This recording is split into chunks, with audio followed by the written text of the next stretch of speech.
capable de faire. Amen. Amen. Amen. Et pour le faire, il le fait au travers des instruments. Il nous faut une bouche. Parce que Dieu est esprit. Amen. Et il s'exprime à travers les êtres humains comme toi et moi. Amen. Alléluia. Amen. Et ce soir, nous allons voir sa capacité s'exprimer au nom de Jésus. Amen. J'ai donc vraiment la joie d'introduire un fils discret et violent dans le Seigneur.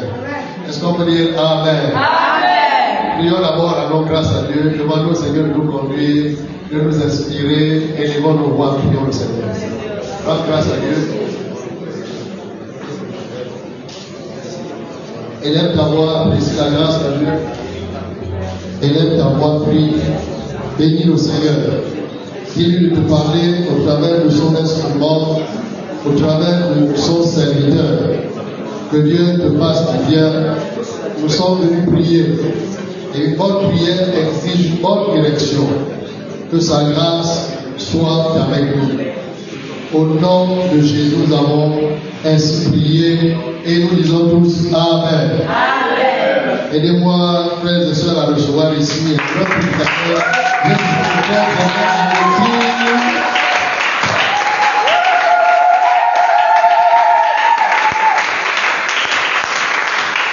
Alléluia.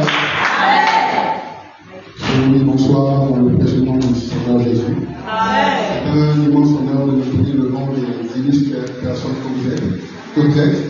Et je bénis le Seigneur pour vous. Alléluia. Nous allons prier. Éternel des amis, je prie pour nous qui rendons toute la gloire. Je prie ce soir, Seigneur, que ce ne soit pas moi qui sois entendu, mais que ce soit toi qui sois entendu. Que ton esprit, Seigneur, de se meure dans le nom puissant de Jésus-Christ. Je prie que ce soir, quelqu'un ait un remarque, moi en premier, dans le nom puissant de Jésus. Je prie, Seigneur, que les entendements soient ouverts pour accepter ta parole. Je prie, Seigneur des armées, que toute arme de l'ennemi contre nous, forgée contre nous, soit nulle et sans effet. Je prie que, Seigneur, ce soir, quelqu'un découvre quelque chose de nouveau. Quelqu'un se souvient de quelque chose qu'il avait déjà appris dans le nom puissant de Jésus. Touche les cœurs, libère ta parole, libère ta puissance dans le beau et précieux nom de Jésus-Christ de Nazareth. Que nous avons prié, que nous disons Amen. Amen. Alléluia. Amen.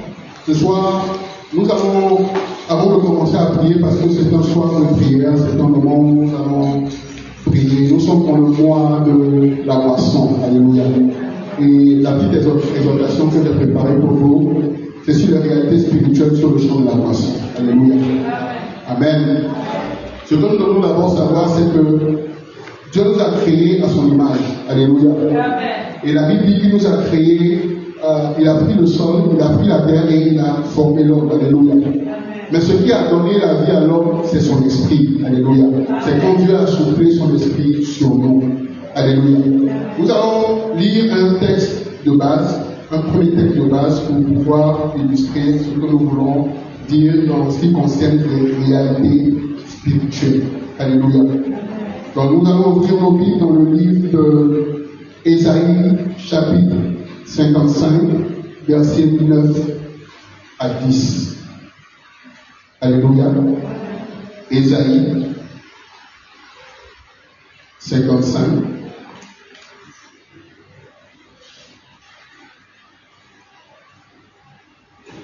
Verset 9 à 10. Je lis la parole de Dieu, la bénédiction de Jésus. Autant les cieux sont élevés au-dessus de la terre, autant mes voix sont élevées au-dessus de vos voix, et mes pensées au-dessus de vos pensées. Comme la pluie et la neige descendent des cieux, et ne retournent pas sans avoir arrosé, fécondé la terre et faire germer les plantes, sans avoir donné de la semence au semeur et du pain à celui qui mange. Alléluia. On va s'arrêter là et on va continuer dans le livre de Marc, chapitre 5, versets 35 à 43. Marc, chapitre 5, verset 35 à 43. C'est bon, Marc, chapitre 5, verset 35 à 43. Je lis la parole de Dieu. Comme il parlait encore, survint le chef de la synagogue des gens qui disent, ta fille est morte, pourquoi importuner davantage le maître? Mais Jésus, sans tenir compte de ses paroles, dit au chef de la synagogue, ne crains pas, crois seulement. Et il ne permit à personne de l'accompagner, si ce n'est à Pierre, à Jacques et à Jean, frère de Jacques. Ils arrivèrent à la maison du chef de la synagogue, où Jésus vit une foule bruyante et des gens qui pleuraient et poussaient de grands cris. Il entra, il leur dit, pourquoi faites-vous du bruit? Et pourquoi pleurez-vous? L'enfant n'est pas morte, mais elle dort. Alléluia. Amen. Verset 40, et il se moquait de lui. Alors, ayant fait sortir tout le monde, il prit avec lui le père et la mère de l'enfant et ceux qui l'avaient accompagné, et il entra là où était l'enfant. 41. Il la saisit par la main et lui dit, Talita Koum, ce qui signifie jeune fille, lève-toi, je te le dis. Aussitôt la jeune fille se leva et se mit à marcher, car elle avait 12 ans, et ils furent dans un grand étonnement. On va s'arrêter là, verset 40. Alléluia.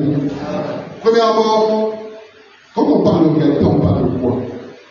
La réalité se définit comme tout ce qui est palpable, tout ce qu'on peut voir, tout ce qu'on peut toucher, parfois même ce qu'on peut entendre.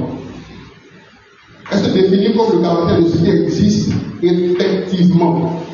Ce n'est pas de la fiction, ce n'est pas le fruit de l'imagination. C'est quelque chose qu'on peut voir. Maintenant, quand on parle de réalité, il y a plusieurs types de réalités.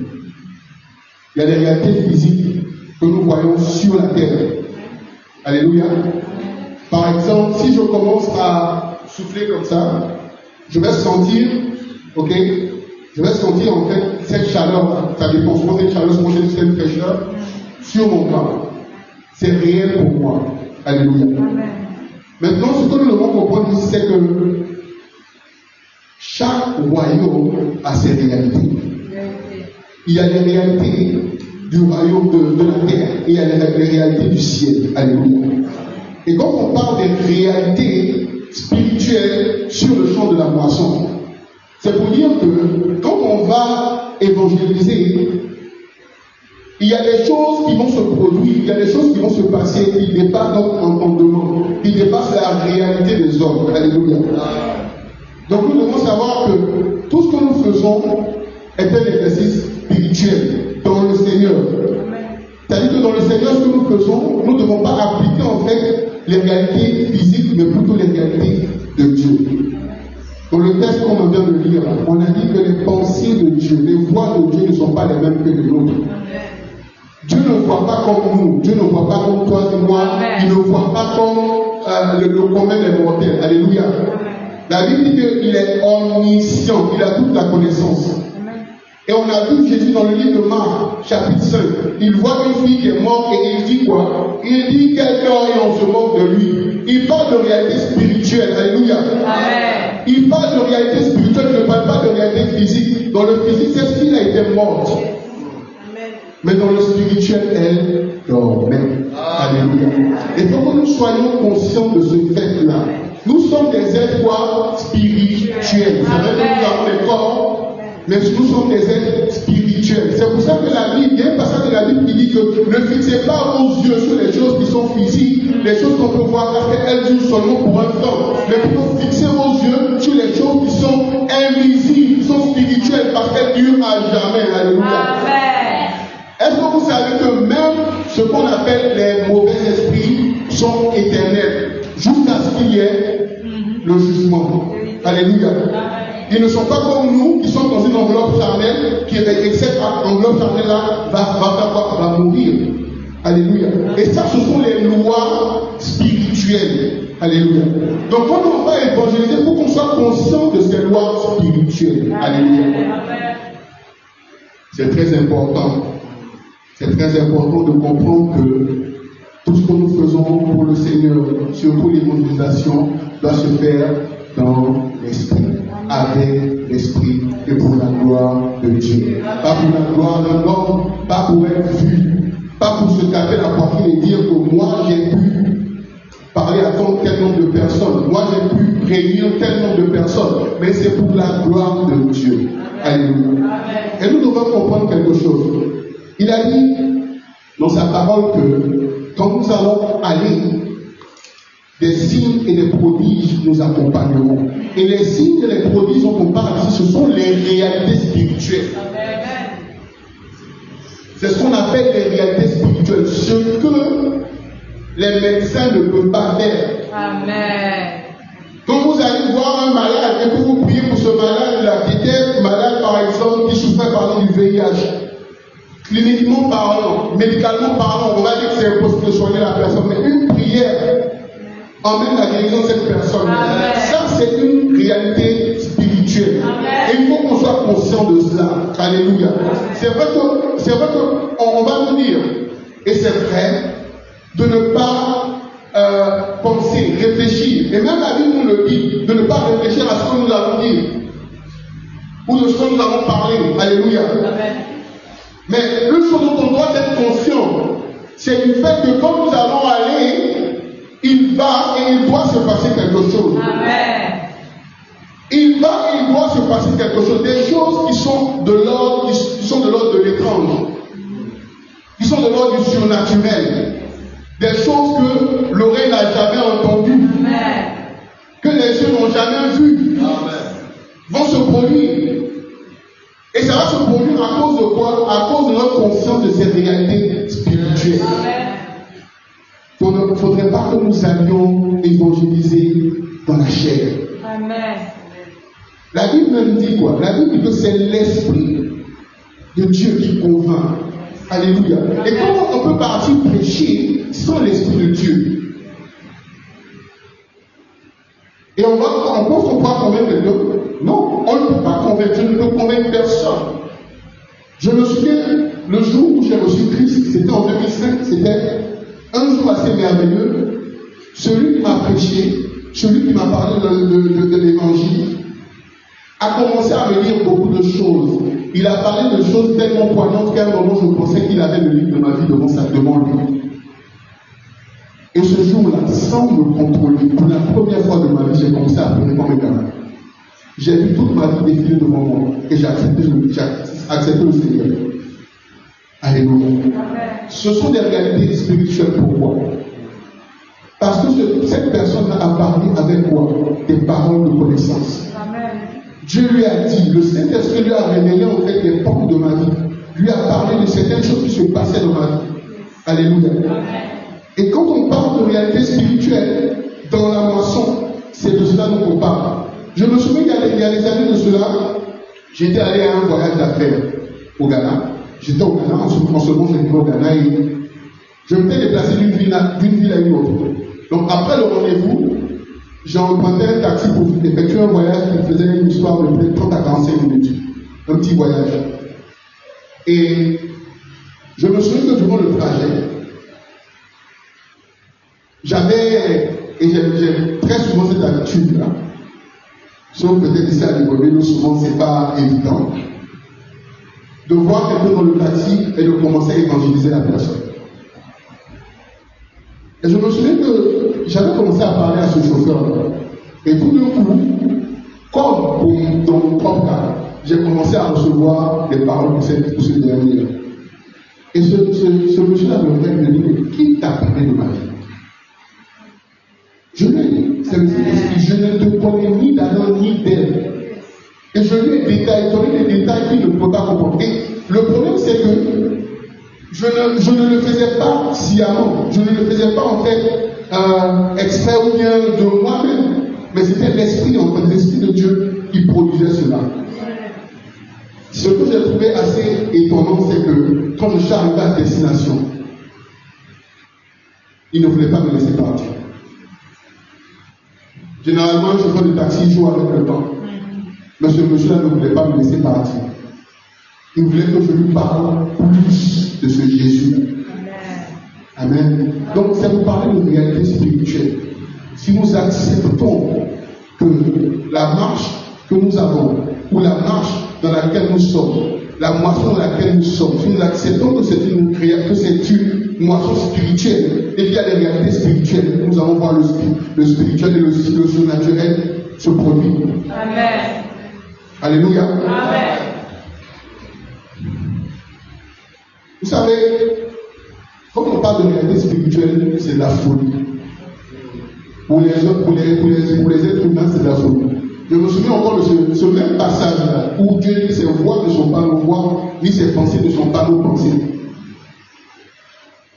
Je l'avais reçu il y a des années de cela, et puis, face à une situation de maladie, quand on me dit quelque chose, je dis c'est le contraire.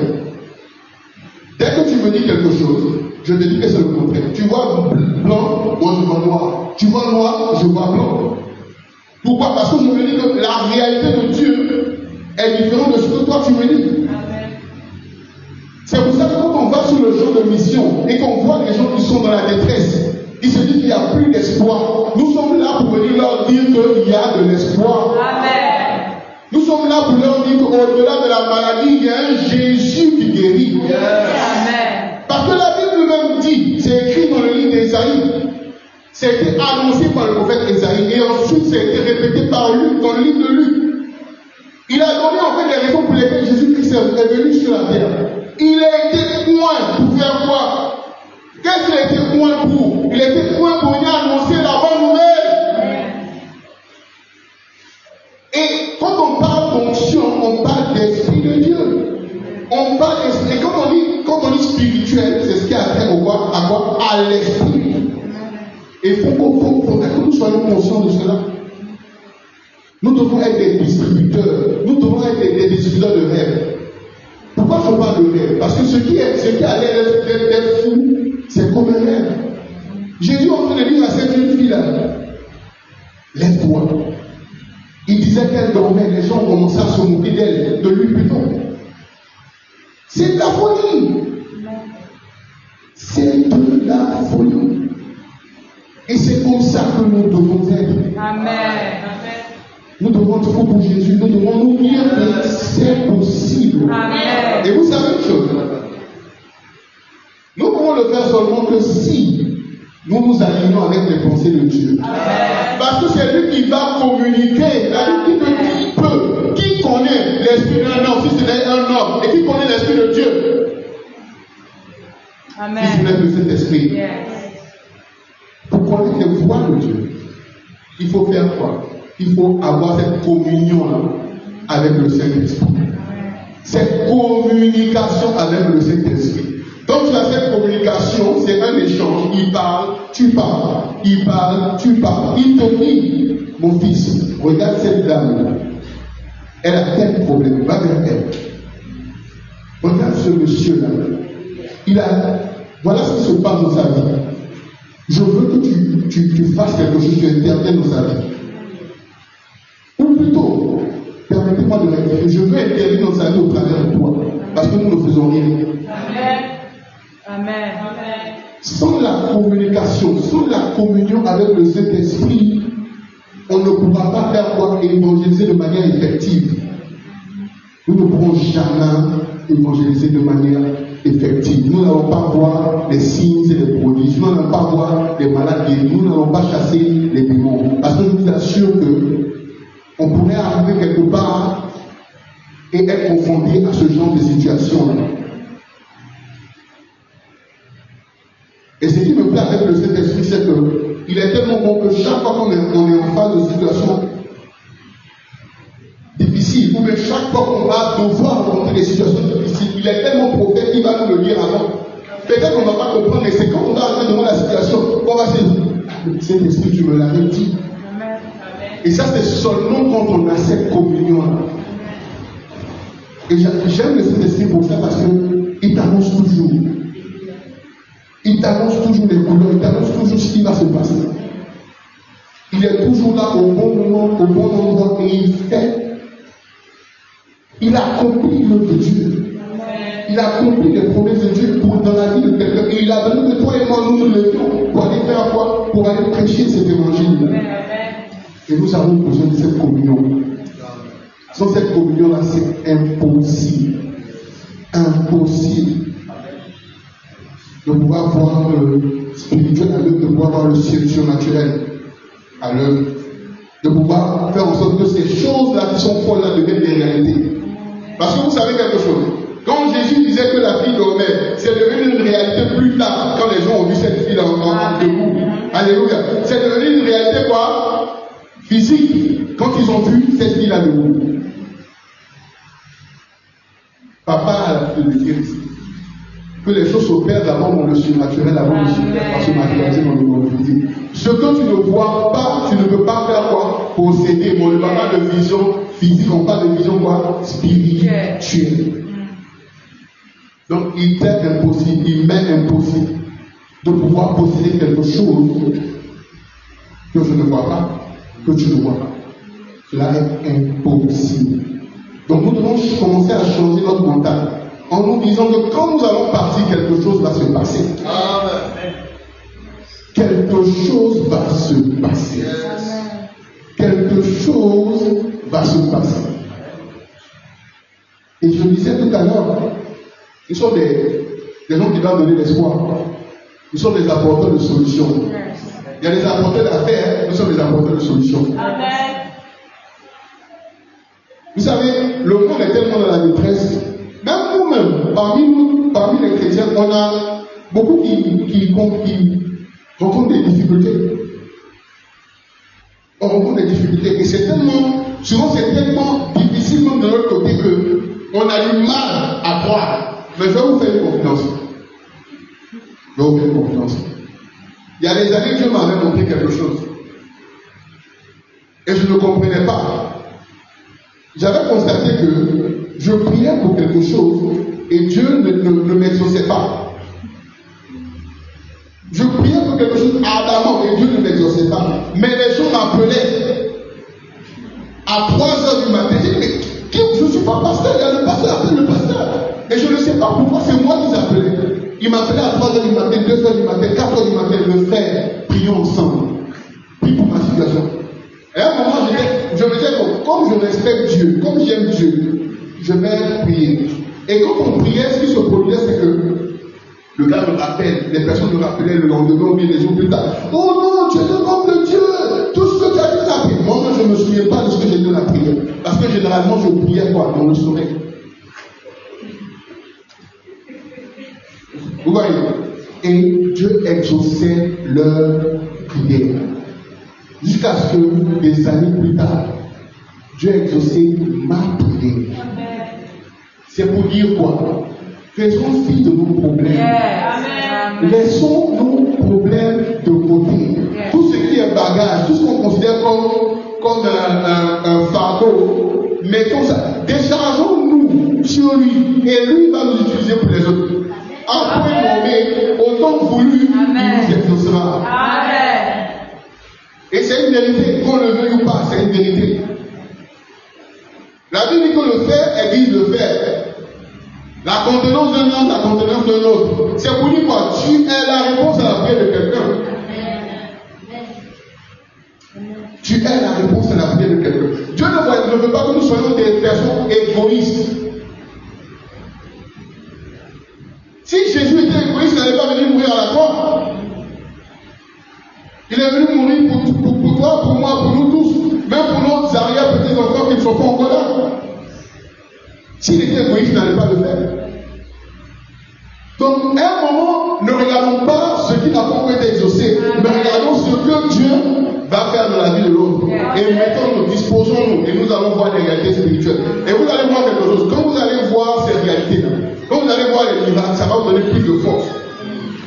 Continuez à prier pour vous-même. En vous disant que, ah Seigneur, le miracle de l'autre, le témoignage de l'autre, c'est quoi? C'est comme ce panneau publicitaire, cette pancarte-là, qui dit que ton miracle est à 10 km.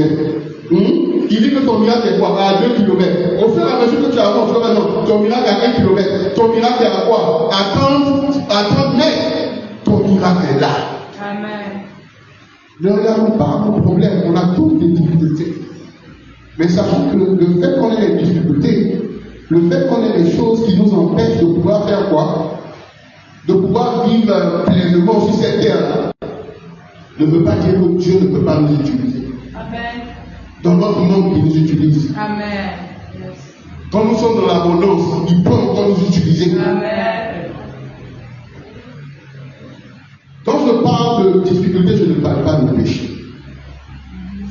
Alléluia. Amen. Je ne parle pas de péché. Parce que l'une des choses que nous devons savoir, c'est que pour voir le surnaturel, alléluia, il faut la sainteté. Il faut la sainteté. Dieu bouge dans la sainteté. C'est son élément parce que lui-même il est saint. Amen. Alléluia. Et c'est ce que nous devons retenir ici. Alléluia. Donc, comme je disais tantôt, pour voir le spirituel sur le champ de la moisson, nous devons tenir compte des réalités du royaume et non des réalités de la terre. Vous savez, Jésus pouvait dire aux disciples de Jean-Baptiste qui sont venus lui demander s'il était le Messie. Il leur a dit quoi? Que les malades sont guéris, les estropiés marchent. Il a tiré beaucoup de choses. Pour donner qu'il a la preuve qu'il est quoi? Qu'il est le Messie. Mais pourquoi est-ce que Jésus était capable de faire ça? Parce que le business de Jésus quand il était sur la terre, c'était d'évangéliser. Il était sur le champ de la moisson. Et on a pu le voir à 2 reprises. En train d'enseigner des foules. Il a commencé à faire les plus grandes croisades de l'époque avec plus de 5000 personnes. Yes. Les premières plus grandes croisades chrétiennes ont été tenues par Jésus. Amen. Et la Bible dit que Jésus, à un moment, il était pris de compassion pour ces foules. Et il a dit quoi? Mais comment est-ce qu'il a fait exprès dans là, c'est dit, comment est-ce que nous allons les nourrir? Sachant bien qu'il y avait une solution qui était quoi? Une réalité spirituelle. Amen. Et j'ai dit tout à l'heure quoi, que quand on vient prêcher l'évangile, nous sommes les apporteurs de solutions. Et je bénis Dieu pour cette église parce que quand nous allons prêcher, généralement les derniers jours, on apporte aussi un peu de pain. L'homme ne vivra pas seulement de pain, de la parole. On a donné la parole, on ajoute aussi quoi? Le pain. Amen. Alléluia. Amen. Et Jésus a fait quoi? Jésus s'est dit qu'il fallait nourrir, il fallait donner le pain à ces gens-là. Et la Bible dit quoi? Réalité spirituelle. On trouve un petit qui a quoi? Qui a quelques pains et qui a quelques poissons. Et Jésus fait quoi? Il rend grâce. Réalité spirituelle. Comme papa l'a dit, les cuisiniers du ciel ont multiplié. Alléluia. Ils ont préparé et ils ont envoyé. Alléluia. On n'a pas vu l'ascenseur qui a fait des hommes ça. Mais réalité spirituelle. Toutes ces personnes ont été nourries et ils ont recueilli quoi? 12 paniers, comme les 12 tribus d'Israël. Alléluia. Amen. Réalité spirituelle. Mais Jésus pouvait faire toutes ces choses-là pourquoi? Parce que comme Dieu est esprit, lui aussi, il a accès dans l'esprit. C'est pour ça qu'il a dit dans Jean 10, 30, mon Père et moi, nous sommes un. Nous voulons voir des réalités spirituelles, soyons un avec le Père.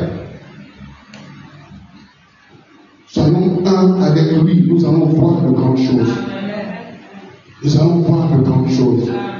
Il y a un homme de Dieu que j'affectionne, qui n'est plus de ce monde. L'archevêque, je crois, archevêque Benson Idaosa, qui, j'écoutais un de ses messages où il parlait d'un témoignage, quand il était encore jeune dans la foi. Son père spirituel avait prêché un jour et il avait parlé de la résurrection, que Jésus-Christ ressuscitait les morts et tout ça. Et il allait poser la question à son pasteur, il lui a demandé, donc pasteur, si je fais comme Jésus et je dis à quelqu'un, t'as commis, la personne va s'énerver. Le pasteur lui dit, sans même toi y croire, hein? Sans même toi y croire. Le pasteur lui dit, si la Bible a dit, c'est que c'est possible. Donc, ce temps donné, il a pris son vélo, il a parcouru toute la ville, il cherchait des maisons où il y avait des quoi? Des morts. Il colle. Il n'y a pas quelqu'un qui est mort ici? Non. Il va ailleurs. Il y a pas, c'est comme ça qu'il voulait évangéliser. Il n'y a pas quelqu'un qui est mort ici? Non. Il n'y a pas quelqu'un qui est mort ici? Non. Arrivé à une maison, il n'y a pas quelqu'un qui dit oui, il y a quelqu'un qui vient de mourir. Et c'était aussi quoi une jeune fille.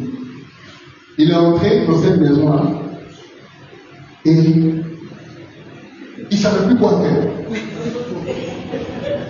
À un moment, il commence à dire qu'est-ce qui s'est passé dans la vie? Qu'est-ce qui s'est passé?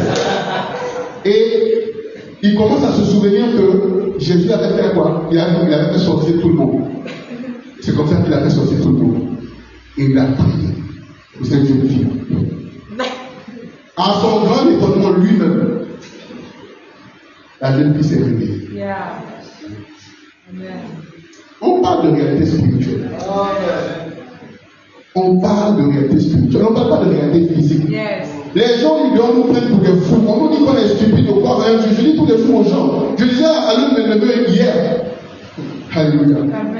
Je lui disais que, je disais ça pour blaguer, je disais que le gars qui va venir me dire que Dieu n'existe pas, que ce n'est pas rien, tout ça, lui, on va se battre.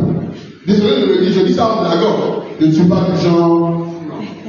C'est là pour lui faire comprendre quelque chose. C'est pour faire comprendre que je crois tellement que Dieu est capable. Et vous savez, ce même neveu-là, si vous connaissez les circonstances de sa naissance, sa mère ne pouvait pas enfanter pendant des années. Et un jour, on m'appelle pour me dire, ma femme m'appelle pour me dire, écoute, il y a un moment, il y a sa grande soeur qui est enceinte, mais qui a l'ignore, et qu'on doit l'opérer pour enlever le bébé, sinon, elle va mourir. Et j'étais dans cette cuisine, là, dans une cuisine, en train de laver les assiettes. Ma femme était ici au Gabon, moi j'étais au Ghana, elle était venue en vacances, et puis j'ai commencé à prier. Pendant que je priais comme ça, priant. Et à un moment, tout autour de moi a changé. J'étais comme dans une autre dimension. Je dis ça tous les jours. Souvent, les choses de Dieu, c'est difficile à voir, mais c'est la réalité. La réalité spirituelle. Et j'étais dans cette cuisine en train de laver les assiettes. Pendant que je lavais, tout avait changé autour de moi. C'était comme si tout était obscur. Je voyais comme, je sentais comme le vent qui soufflait. Et je parlais en langue. À un moment, j'ai commencé à parler dans l'entendement et je ne contrôlais plus mes mots. Je ne me contrôlais plus et j'ai commencé à déclarer que cet enfant-là va vivre. Il va naître et il sera assis sur les lions. Amen. Alléluia. Et c'est exactement les conditions dans lesquelles ce enfant est né. Réalité spirituelle. Yes. Réalité spirituelle. Nous sommes ici, nous négligeons. Tu es ici, tu te négliges. Tu te dis que certaines choses sont seulement faites pour d'autres qui sont appelés pasteurs, archbishops, prophètes, apôtres, évangélistes, mais c'est faux. Ils sont d'abord enfants de Dieu. Amen. Et si tu es enfant de Dieu, tu peux aussi faire ces choses-là. C'est pour ça qu'il a dit dans le livre de Jean que. Alléluia. Alléluia. Amen. C'est pour ça qu'il a dit à tous ceux qui l'auront reçu et qui auront cru en son nom, il leur donnera quoi? Le pouvoir de devenir. Quand tu es enfant de Dieu, tu as déjà un pouvoir. Amen. Tu n'es plus un homme ou une femme simple. Tu n'es plus un jeune garçon, une jeune fille simple. Tu as déjà quelque chose que toi tu ne sais pas, mais que les autres voient. On parle de réalité spirituelle. D'autres personnes dans d'autres royaumes voient ta réalité. Ils voient ta population. Ils voient que tu es grand. Ils voient que tu es grand. Mais toi, tu te vois petit. David ne se voyait pas petit. Amen. C'est ça le problème. Il voyait Goliath petit. Et il se voyait grand. Avec l'Éternel des armées. Amen. Commençons à changer de paradigme, commençons à changer de mentalité. Amen. Il n'y a rien d'impossible à celui ou à celle qui croit. Je vous assure. Et quand nous allons dehors, désirons voir quelque chose. Amen. Parce que le plus important à la fin, ce ne sera pas combien d'argent nous aurons gagné, combien d'argent nous aurons le montant d'argent, les sommes d'argent que nous allons prendre, les grosses voitures que nous allons acheter. Le plus important, ce sera ce que nous avons fait accomplir sur la terre pour Dieu, en termes d'âmes gagnées. Yes. Et comme le pasteur pouvait le dire la dernière fois, notre capacité à prendre soin de ces âmes. Amen. Alléluia. Amen. Ça, ce sont les réalités spirituelles. Les réalités spirituelles. Il faudrait que nous soyons plus concernés par les réalités spirituelles que les réalités terrestres. Yes. Comme il dit dans Matthieu 6,33, recherchez premièrement le royaume de Dieu et sa justice. Il faut que nous ayons cette mentalité, que Dieu nous aide. Et je ne vous parle pas à vous, je parle d'abord à moi. Alléluia. Amen. Je me parle d'abord à moi. Et c'est important. Pour revenir un peu sur ce passage dont je parlais là, qui dit que qui connaît mieux l'esprit de l'homme que l'homme lui-même, c'est dans 1 Corinthiens chapitre 2, verset 11. Ça continue encore vers le 14, vers le 16. Il y a beaucoup de vérités qui sont dites là-bas. Beaucoup de vérités spirituelles. Beaucoup de vérités spirituelles.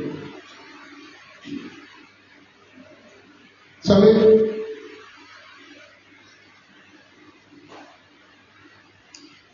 l'évangélisation doit être accompagnée de puissance. Amen. Ça doit être accompagné de puissance. Ça doit être accompagné de puissance. Ça doit être accompagné de puissance. La parole, c'est la puissance.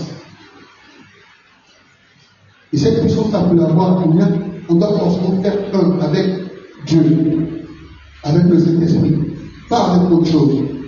On doit marcher dans la sainteté. Dans la sainteté, pas n'importe comment.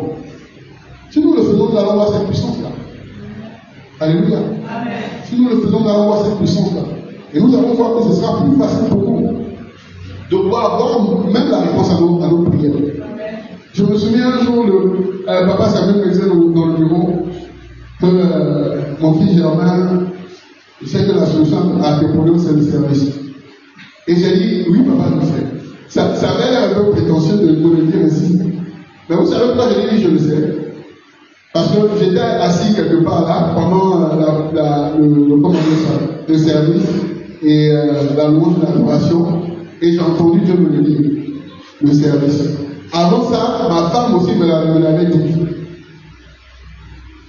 Donc quand on parle de communion, quand on parle de comment dire ça, de réalité spirituelle, on ne peut les voir que, plutôt quand on veut avoir ces prières exaucées, ça ne peut se faire que quand on sert Dieu. Amen. Amen. Yes. Ça ne peut se faire que comme cela. Et souvent, même, je vous donner un secret. On les obtient plus rapidement quand on sert, Yes. sans même attendre quelque chose en retour de Dieu. Amen. Sans même vouloir la bénédiction. Ça, c'est plus rapide, je vous assure. Si seulement tu te dis, Seigneur, il me donne ça. Mais quand tu me donnes ça ou pas, moi je te sers. Yes. Amen. Quand tu me donnes ça ou pas, je vais faire ta volonté. Yes. Alléluia. Amen. Quand on devient fou pour le Seigneur, je dis ça souvent, quand on devient fou pour le Seigneur, on arrive souvent à un moment où je vais choquer un peu, même la mort, on n'a pas peur. Ah, c'est la réalité spirituelle. Parce que Paul pouvait dire quoi? Yes. Que pour moi, pour vivre c'est Christ et mourir est un quoi? Est un gain. Quand on sait qu'on marche dans le Seigneur, en pureté de vie, en sainteté de vie, qu'on fait sa volonté, qu'on le sert sur le champ de la moisson,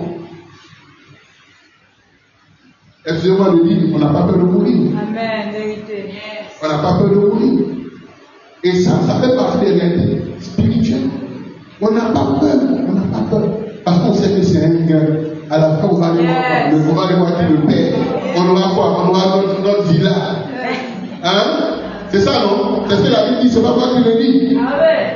Ça, c'est pas l'évangile de prospérité, mais c'est l'évangile du ciel. C'est la Bible qui le dit. Amen. On ira dans nos villas. Pas les villages fermés. Même si Dieu peut nous les donner. Amen. Amen. Alléluia. Amen. Nous allons voir quelques points rapidement, nous allons terminer et commencer à prier. Nous allons voir les points qui nous permettent de voir les réalités spirituelles sur le champ de la moisson. Numéro 1, nous devons être conscients de la différence des réalités entre les royaumes. Nous devons être conscients de la différence des réalités entre les royaumes. Alléluia. Il y a une différence de réalité entre les royaumes. Et comme je disais, le royaume terrestre, quelqu'un meurt et n'a plus la vie. Ok? Mais le royaume de Dieu, dans la réalité spirituelle, il dort. Elle dort. Quelqu'un qui est mort depuis 4 jours, plus de 3 jours, dont le corps est en décomposition, et le corps a commencé à sentir. Jésus arrive et il dit, Lazare sort. Comment tu peux me demander de sortir alors que... C'est pas possible, mais ça, ce sont les... Donc, on est conscient déjà qu'il y a une différence. Alléluia. Amen. Il y a une différence entre les réalités des deux royaumes. Ce n'est pas la même chose. Ce n'est pas la même valeur. Les valeurs ne sont pas les mêmes ballons. Sachant que les valeurs ne sont pas les mêmes. Je peux avoir 1000 francs dans ma poche, physiquement, mais spirituellement, j'ai 1 milliard. Yeah. Pourquoi est-ce que je dis ça? Parce que c'est ce qui me vient à l'esprit en ce moment. Il y a ce verset qui dit quoi? Que vous achèterez sans argent. Yes. Et ça, c'est un peu comme le témoignage que le pasteur a donné la dernière fois sur son mariage où il a payé pour une salle avec 50 000 francs. La salle après son mariage. Une salle qui coûtait beaucoup d'argent. Alléluia. Ce sont des réalités spirituelles. Yes. Ce sont des réalités spirituelles. Yes. Il faut connaître la différence. Yes. La différence, et la chose c'est quoi? Ici sur la terre, le docteur guérit, n'est-ce pas? Il soigne, si on veut. Mais, sachant que les réalités spirituelles, on a un truc qui s'appelle Jéhovah Rapha. Yes. Qui guérit. Ça, c'est la réalité spirituelle. Ça, c'est la réalité spirituelle. Et le comble, c'est quand on arrive au niveau des maladies incurables.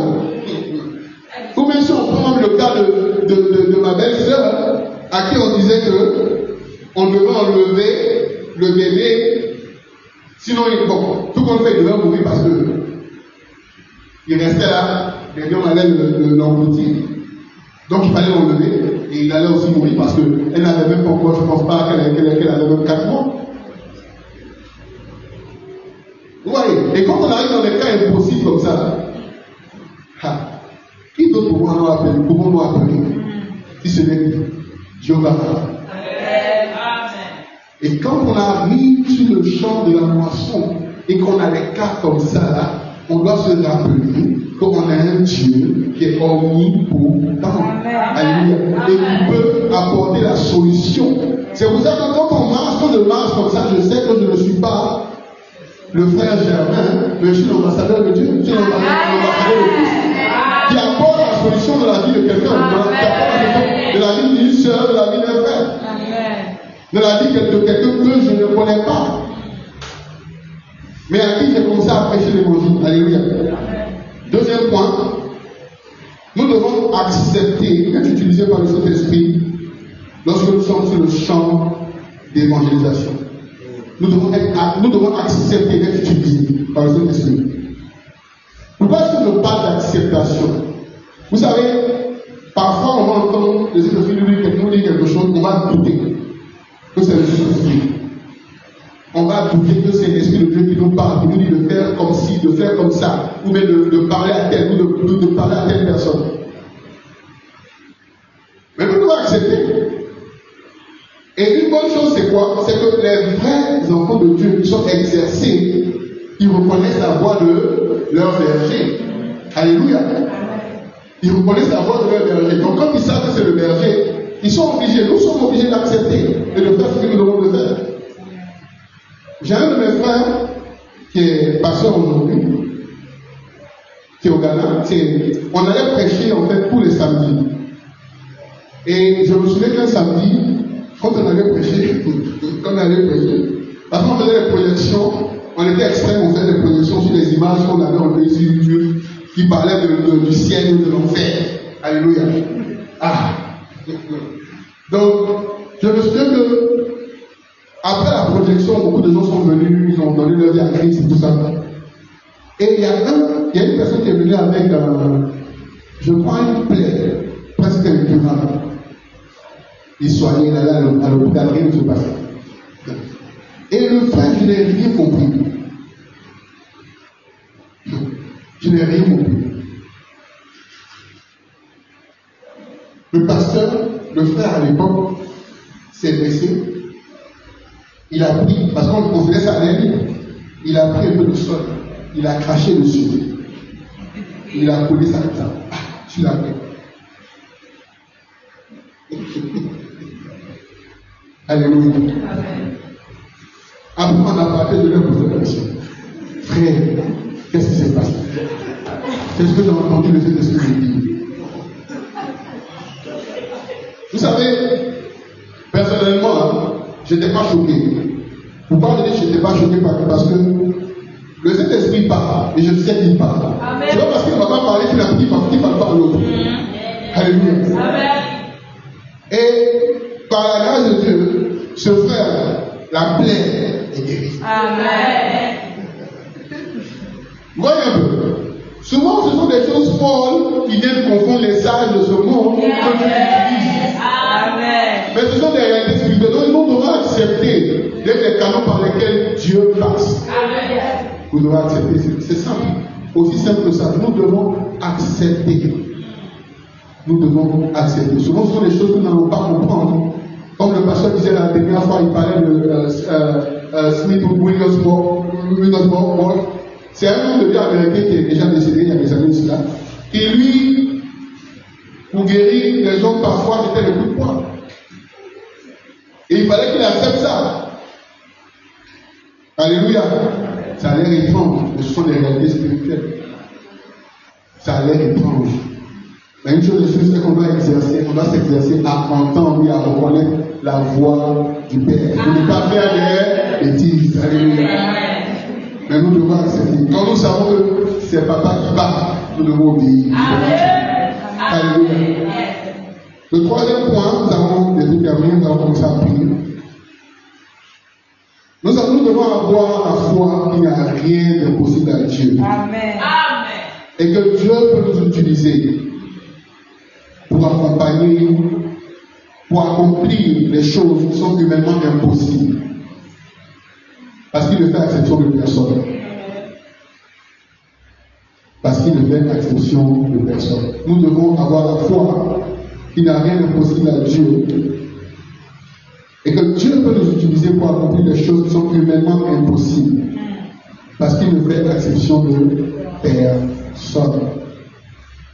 Il fait des choses impossibles.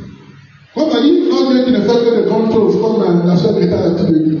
Ce sont des choses impossibles.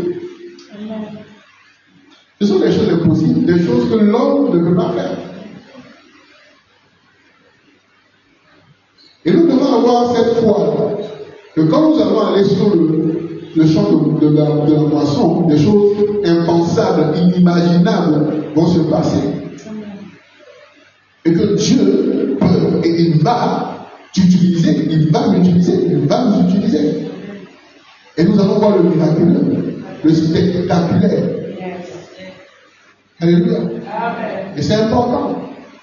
C'est important à savoir. Si tu n'es pas conscient de ça, pardon, si tu n'es pas conscient de ça, il y a de fortes chances que ça ne t'arrive pas. Vous savez, David était conscient que Dieu pouvait l'utiliser face à Goliath. David était conscient que Dieu pouvait l'utiliser face à Goliath. Alléluia. Vraiment, ma prière, c'est qu'on puisse changer de mentalité. En se disant, et ça va même nous éviter d'être jaloux, d'être aigris. Pourquoi je dis ça? Oh, c'est toujours le frère là qui est utilisé, c'est toujours le frère là qui s'est prêché. Mais c'est parce que tu n'ouvres pas ta bouche. C'est parce que tu ne crois pas que Dieu peut t'utiliser. Je vous dis ici, il y a des gens ici que les onctions qui dépassent comme celle de bénir, mais seulement qui n'ont pas commencé à faire quoi? À évangéliser, ils n'ont pas commencé à faire quoi? À prier pour les malades, ils n'ont pas commencé à faire quoi? À apporter la solution à quelqu'un.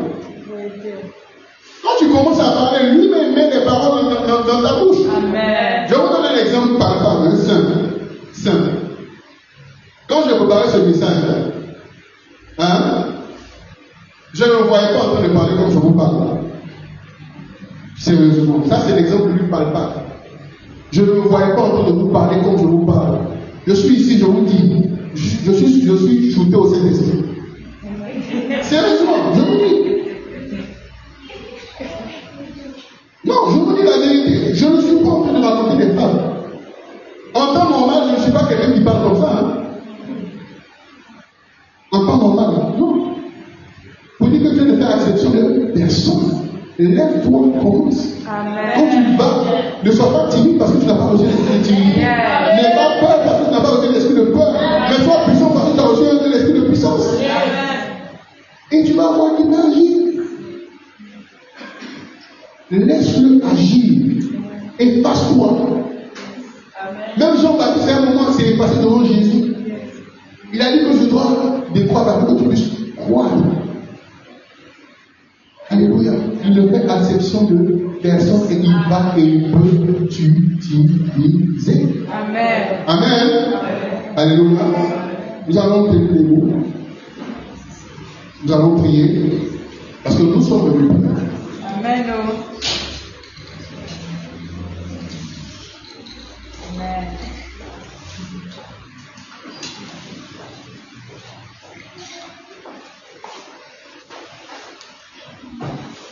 Alléluia. Je vais déjà te mettre dans une atmosphère de prière. Parce que nous sommes venus prier.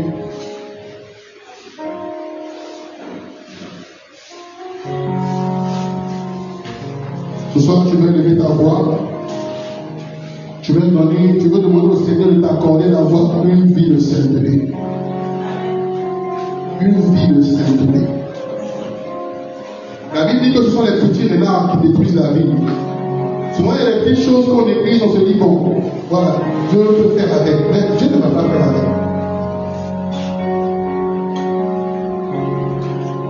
Je ne dis pas ça pour condamner qui que ce soit. Je ne dis pas ça pour dire que je suis meilleur que qui que ce soit. Je me parle à moi-même aussi. Donc tu veux dire au Seigneur, je sais que c'est possible d'être saint. Accorde-moi cette grâce de marcher dans la sainteté. Dans la sainteté, dans la sainteté, pas dans autre chose. Alléluia. Élève ta voix et commence à dire, Seigneur, je t'en supplie, je veux marcher dans la sainteté car tu es saint. Je veux te ressembler de plus en plus. Et quand je lis la parole, je puisse voir ton image. Ta parole est un miroir, je veux te voir au travers de ta parole. Mais comment puis-je te voir au travers de ta parole si je ne suis pas comme toi, si je ne suis pas saint comme toi? Élève ta voix ce soir et dis, Seigneur, je veux te ressembler. Je veux être comme toi. Tu es mon idole. Hey.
Alléluia. Amen.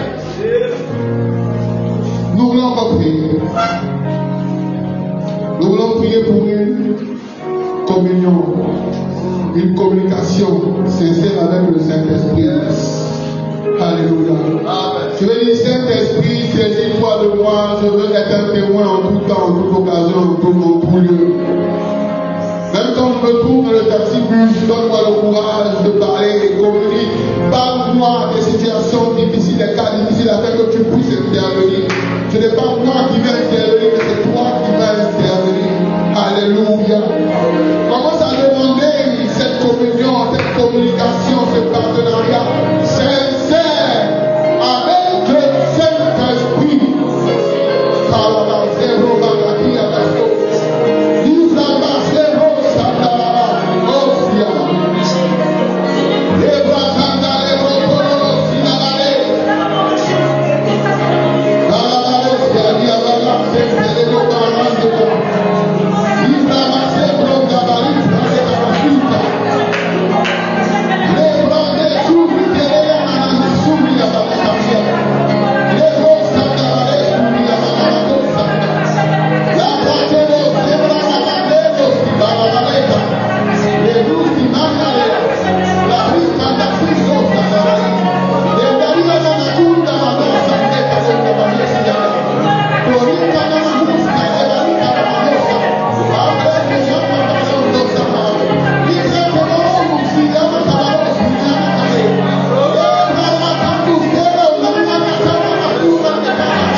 Alléluia.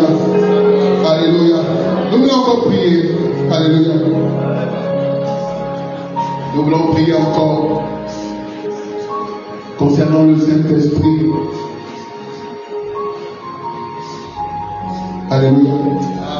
Tu veux demander au Seigneur de t'accorder la grâce de chérir les moments, les temps avec le Saint-Esprit. Alléluia.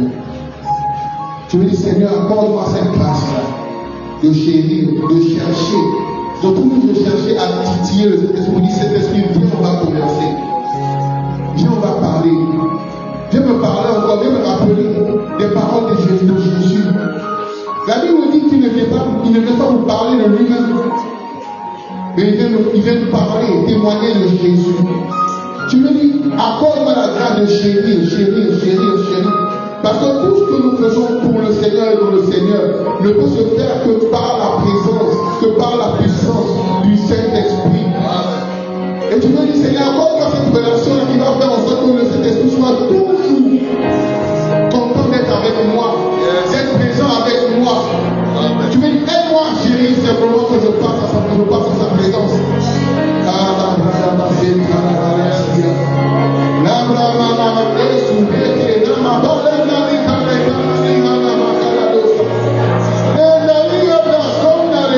Jésus,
Alléluia.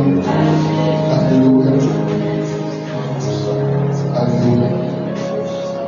Nous, dans le nom de Jésus-Christ de Nazareth, que nous avons prié, Amen. Nous voulons encore prier. Nous voulons dire, Seigneur, brise tout esprit d'incrédulité qui nous empêche d'être utilisés par toi comme il se faut, comme il se doit. Que nous ne puissions plus penser que nous sommes trop petits, incapables, pas assez forts pour que tu puisses nous utiliser. Tu ne recherches pas des hommes forts, tu cherches des hommes disponibles. Tu ne recherches pas des hommes qui parlent bien, mais tu cherches des hommes disponibles. Tu pouvais dire à Moïse, quand il te donnait toutes sortes d'arguments pour dire je ne sais pas parler, je ne suis pas éloquent, tu lui demandais seulement de se disposer pour que tu puisses l'utiliser, pour qu'il soit prophète au-dessus, Dieu au-dessus de Pharaon. Dis Seigneur, que tout esprit d'incrédulité, tout esprit de complexe d'infériorité, qui me fait penser que je ne peux pas utiliser, soit brisé dans ma vie.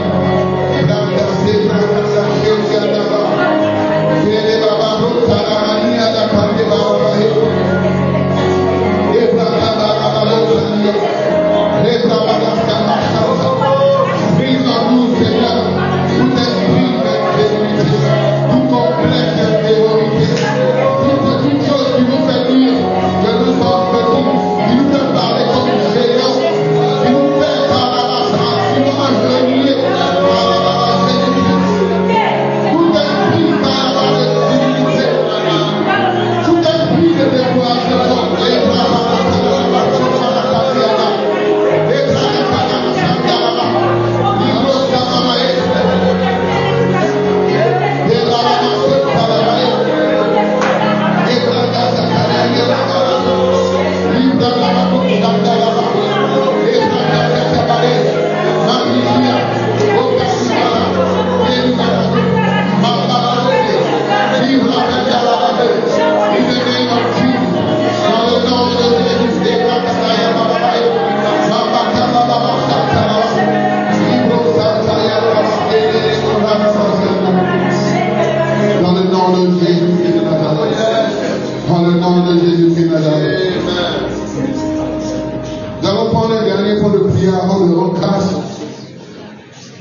je vais dire, Seigneur, je veux voir l'impossible.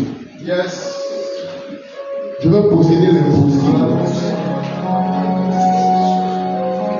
J'ai un de mes amis pasteurs qui a créé un mouvement qui s'appelle les dépopulateurs. Il dit, nous allons dépeupler le royaume des ténèbres pour peupler le royaume de Dieu. Et il parlait de sa vision, il a commencé à prier pour ça. Il y croyait tellement qu'il a commencé à voyager. Il est allé au Libéria.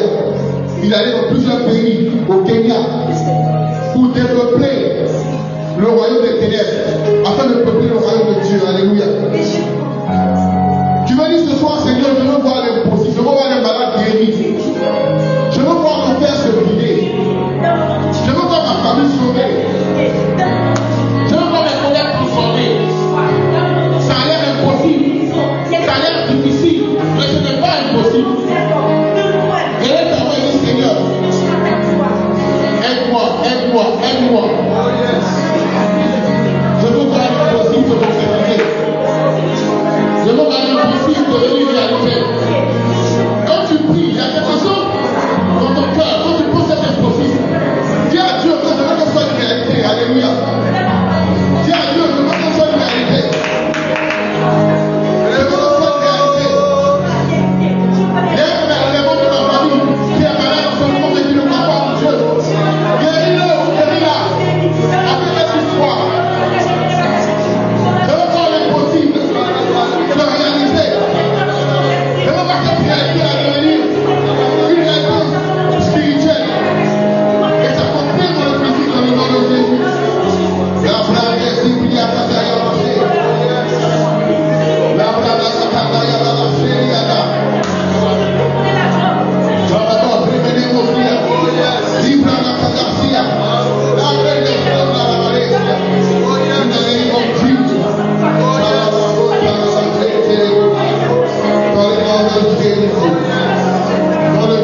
J'avais dit le dernier point, mais rapidement, j'aimerais qu'on prie pour ceux parmi nous qui sont malades.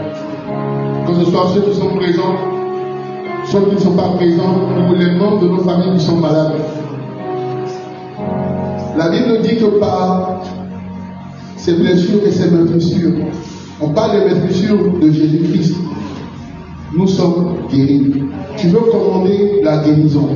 Tu veux dire, Seigneur, guéris-moi, guéris ma tante, mon père, ma mère, guéris ce tête-là qui m'est cher. Et tu peux même aller au-delà pour dire que quand nous allons aller demain, guéris les gens au travers de nous. Que notre passage ne soit pas en vain. Parce que quand Jésus envoyait ses disciples, la Bible dit qu'il leur donnait la puissance pour accomplir des miracles. Et les malades étaient guéris. Tu vas dire, Seigneur, même demain, quand j'irai, je veux voir des guérisons. Je veux obtenir pour ta gloire. Non pour la mienne. Je veux voir des guérisons. Et là d'abord, si pour toi-même, pour les membres de ta famille et pour les âmes de demain. Oh, il m'a for the healings. Thank you for the touch. In the name of Jesus. Thank you for restoring somebody's health. For giving somebody a complete health this evening. I pray for a turning point, a turnaround in the life of someone, in the health of someone. And we are going to step out tomorrow to go and save the life. I pray for somebody to be healed in the name of Jesus. Father, touch now. Touch now. Touch. Touch all those my sheep. I pray for my son that you are healing now in Jesus' name.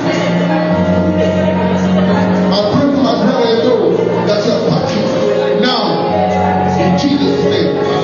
Even the people, I pray for my mother-in-law that you are healing now in Jesus' name. Thank you for your visitation. Thank you for your grace. In Jesus' name. Be thou glorified. I give you all the honor and all the glory for what you've done in the mighty name of Jesus. Dans le bon et précieux nom de Jésus de Nazareth, nous avons prié. Nous allons maintenant, grâce à Dieu, nous allons le remercier pour toutes les requêtes qui sont montées vers lui. La Bible dit qu'avec lui tout est oui et amen. Je sais qu'il nous est exaucé. Donc commençons à le remercier. Dieu lui merci parce qu'il a accompli de grandes choses. Il ne va pas déroger à sa parole ce soir. Il va nous accomplir, il va accomplir ce que nous avons demandé, il va nous exaucer. Lève ta voix. Éternel, appelle ton action, Seigneur. Seigneur, merci pour tout.